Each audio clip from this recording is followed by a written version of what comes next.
Imagine-se na pele de um europeu que acaba de pisar na costa brasileira nos idos 1500. À sua frente está uma floresta diferente de tudo o que você já viu. Árvores de todos os tamanhos, misturadas com orquídeas, cipós, samambaias, arbustos e ervas. No chão, sempre molhado, raízes e mudas disputam espaço. A Mata Atlântica foi a primeira paisagem que os colonizadores encontraram. Era exuberante e majestosa. Nada nela lembrava as florestas europeias.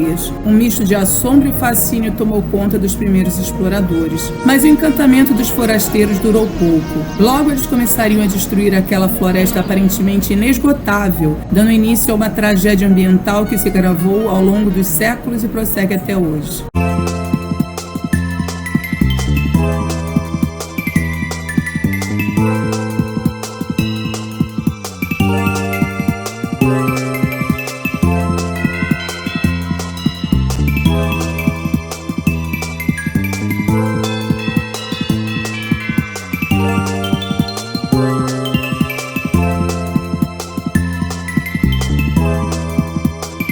A Mata Atlântica começou a desaparecer assim que os europeus puseram os pés no novo continente. A exploração madeireira, o cultivo de cana-de-açúcar e a instalação de centros urbanos no litoral reduziram a 6% do tamanho original, uma floresta que sobrevivera quase intacta aos primeiros 10 mil anos de presença humana na América do Sul. Os índios a chamavam de birapitanga, árvore vermelha em tupi. Para os europeus, que já a conheciam da Índia, era o pau-brasil. O nome vem da palavra bercil, que significa brasa na época. As árvores do pau-brasil, com cerca de 20 metros de altura, distribuíam-se em grande quantidade por todo o litoral. A exploração foi tanta que um século após a chegada de Cabral, cerca de 2 milhões de árvores haviam sido derrubadas. A Mata Atlântica não era e nem é uma paisagem única e homogênea. Ela varia de norte a sul conforme a temperatura e a altitude, mas obedece a um mesmo regime de chuvas influenciado pela proximidade com o mar. Uma combinação singular entre esses fatores naturais fez da Mata Atlântica uma das florestas mais ricas em biodiversidade no mundo inteiro.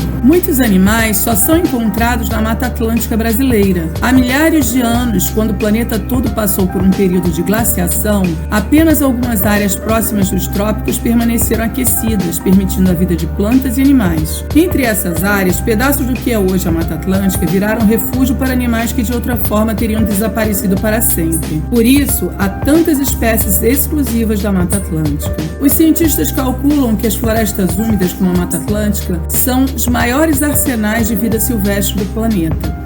Na floresta que ainda resiste, contam-se mais de 10 mil tipos de plantas e centenas de espécies de animais. Os artistas viajantes são aqueles cujos desenhos e pinturas que realizam de maneira documental acompanham seus deslocamentos no espaço. A riqueza da produção dos artistas viajantes, seja pelo seu valor artístico ou documental, passou a despertar a atenção de analistas de diversas áreas de conhecimento, como geógrafos, biólogos, antropólogos, historiadores da arte e da cultura. No Brasil do século XVI até o século XIX, vários pintores integraram expedições artísticas e científicas com a finalidade de registrar a flora, a fauna e seus povos. Dentro desse período histórico, espécimes naturais desconhecidas, animais estranhos e homens primitivos compunham o imaginário europeu acerca do Novo Mundo. As obras configuradas pelos viajantes contam histórias de pontos de vista, de distâncias entre modos de observação. Em alguns momentos, mostram mais versões do que fatos. Na sua origem, as imagens elaboradas por esses artistas participam diretamente de um olhar europeu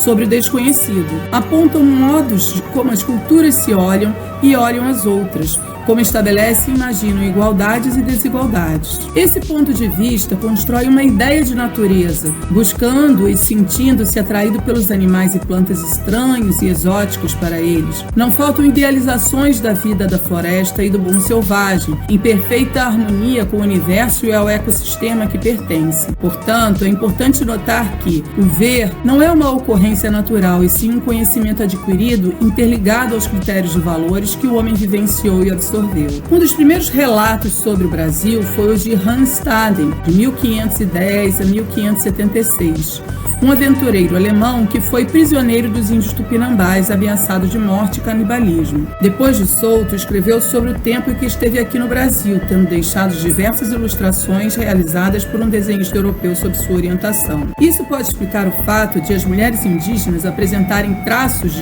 das mulheres europeias. Muitos são os artistas viajantes que passaram pelo Brasil desde o século XVI.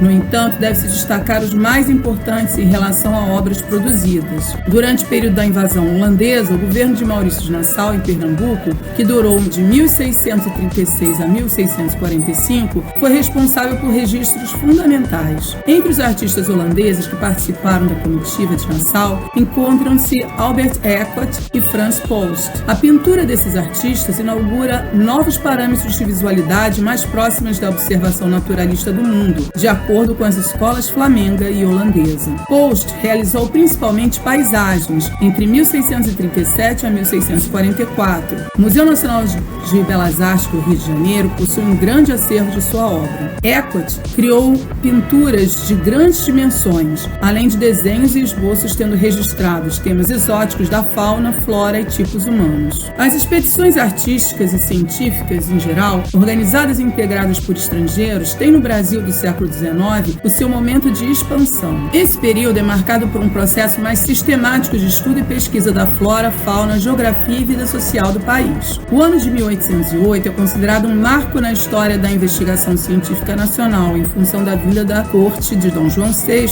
ao Rio de Janeiro. Tem início um ciclo de viagens e missões científicas que, ao lado das instituições culturais criadas pelo governo português instalado na colônia, como o Jardim Botânico, Biblioteca Nacional e Academia Imperial de Belas Artes, entre outras, dão um novo impulso ao desenvolvimento artístico e científico no Brasil. A expedição Rurik, organizada pelo conde de Romanzov entre 1815 e 1818, deixou registros visuais da ilha de Santa Catarina, realizados por Louis Chaury, desenhista e pintor russo. A missão austríaca de 1815, formada por ocasião do casamento de Dona Leopoldina com o príncipe Dom Pedro, trouxe um conjunto de sábios e artistas destacados para estudar o país. Foram nomeados para o séquito da arquiduquesa Leopoldina o zoólogo Johann Baptist von Spitz, o botânico Carl Friedrich Philipp von Martius e o artista Thomas Ender. Segundo von Martius, é mais difícil retratar o caráter das jovens florestas brasileiras com palavras do que com imagens, e desse modo parece-nos já ter satisfeito ao benévolo leitor com a arte do pintor. A expedição Langsdorff, organizada pelo barão Georg Heinrich von Langsdorff,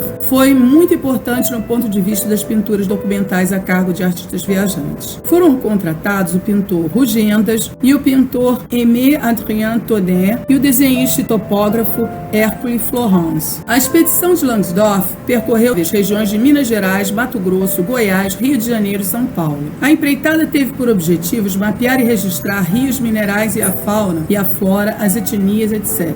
Rugendas, Tonnet e Florence, apesar de terem o mesmo ofício de registrar fielmente as observações feitas durante a viagem, possuem uma maneira distinta de realizar os seus trabalhos. Rugendas e Tonnet eram responsáveis pela representação das paisagens, ou seja, a visão geral do ambiente.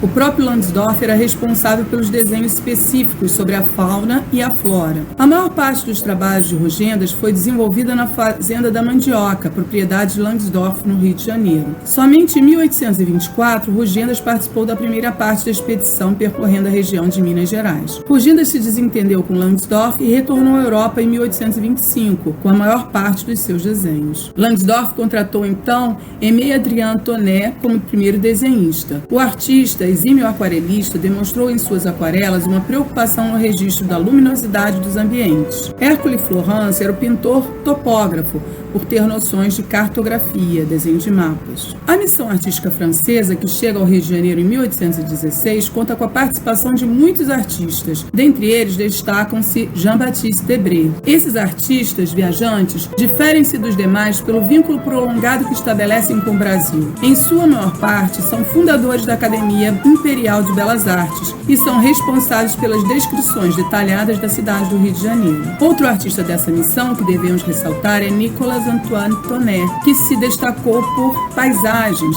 assim como seu filho Félix Tonet. Félix Émile Tonet ocupou uma posição de destaque por ter sido por um longo tempo diretor da Academia Imperial de Belas Artes, uma instituição que visava contribuir para a introdução da jovem nação brasileira no rol dos países civilizados. Jean-Baptiste Debré, dentre os artistas da missão artística francesa, foi o que conseguiu maior fama, principalmente pela publicação de sua Viagem Pitoresca e Histórica ao Brasil, entregue aos editores em 1835. Debré permaneceu no Brasil até 1831, tempo suficiente para elaborar um vasto material sobre a fauna, flora, costumes e fatos históricos do Brasil. A Viagem Pitoresca e Histórica do Brasil se tornou famosa pelos registros dos costumes na corte do Rio de Janeiro. No entanto, ela guarda importantes registros de desenhos da fauna, flora, além de mapas e paisagens. Os artistas viajantes tinham como objetivo principal as representações visuais da fauna e da flora para executar essa missão. Haviam duas principais formas de representação: a paisagem, o registro de um olhar distanciado, generalista, com o objetivo de captar o ambiente, o ecossistema, englobando todo o cenário pitoresco da floresta, e o desenho científico, o registro de um olhar aproximado, que seleciona um elemento para análise e observação, buscando captar os detalhes que caracterizam uma determinada espécie a ser catalogada ou estudada. A técnica de ilustração botânica é um desenho científico que analisa as espécies da flora. O desenho botânico registra com todo rigor detalhes do caule, folhas, flores, frutos e todos os demais detalhes que caracterizam uma determinada espécie. Ela tem a função de captar elementos que numa simples fotografia deixariam de ser notados. O desafio de ver com os próprios olhos o novo mundo e retratar as impressões e sensações experimentadas durante a viagem por meio de desenhos e pinturas atraiu muitos artistas. Alguns vieram ao país em expedições científicas e, na grande maioria, tiveram como meta o registro detalhado da fauna e flora local. Muitas espécies passaram a ser conhecidas pela humanidade a partir dessas empreitadas.